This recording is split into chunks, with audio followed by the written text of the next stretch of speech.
തിരുമേനി, എനിക്ക് 36 വയസ്സുണ്ട്. എൻ്റെ കല്യാണം ഇതുവരെയും നടന്നിട്ടില്ല.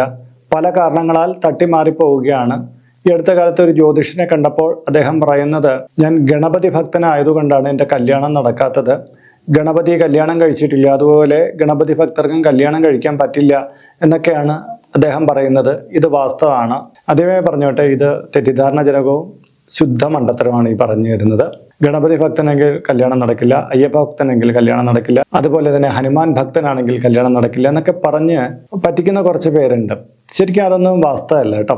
ഈ മൂർത്തികളൊന്നും കല്യാണം കഴിച്ചിട്ടില്ലാത്തത് കൊണ്ടാണ് നമുക്ക് കല്യാണം നടക്കാത്തതെന്നാണ് ഇവരുടെ ഭാഷ്യം. യഥാർത്ഥം പറഞ്ഞു കഴിഞ്ഞാൽ ഗണപതിയുടെ ചരിത്രങ്ങളിലെ ഗണപതിക്ക് സിദ്ധി ബുദ്ധി എന്ന് പറയുന്ന 2 ഭാര്യമാരുള്ളതായിട്ടും ശാസ്താവിന് പൂർണ്ണ പുഷ്കലായിട്ട് 2 ഭാര്യമാരുള്ളതായിട്ടൊക്കെ പറയുന്നുണ്ട്. അപ്പൊ അത് വേറെ രീതിയിലാണ് നമ്മൾ ആ വിഷയത്തെ കാണേണ്ടത്.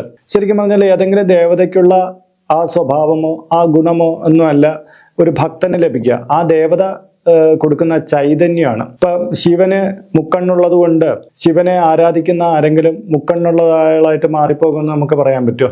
കൃഷ്ണൻ കാലികളെ മേച്ച് നടന്നതുകൊണ്ട്, ഗോപാലനായതുകൊണ്ട് ഈ കൃഷ്ണനെ ആരാധിക്കുന്നവരെല്ലാം തൊഴിൽ ഒന്നും ഇല്ലാതെ കൃഷിപ്പണിയും കാലിമേയ്പ്പ് മാത്രമായിട്ട് ചുരുങ്ങിപ്പോവും. സർക്കാർ തലത്തിലൊന്നോ അല്ലെങ്കിൽ വലിയ തലത്തിലുള്ള ജോലികളൊന്നും അവർക്ക് കിട്ടില്ല എന്ന് നമുക്ക് പറയാൻ പറ്റും. അങ്ങനെയൊന്നുമില്ല.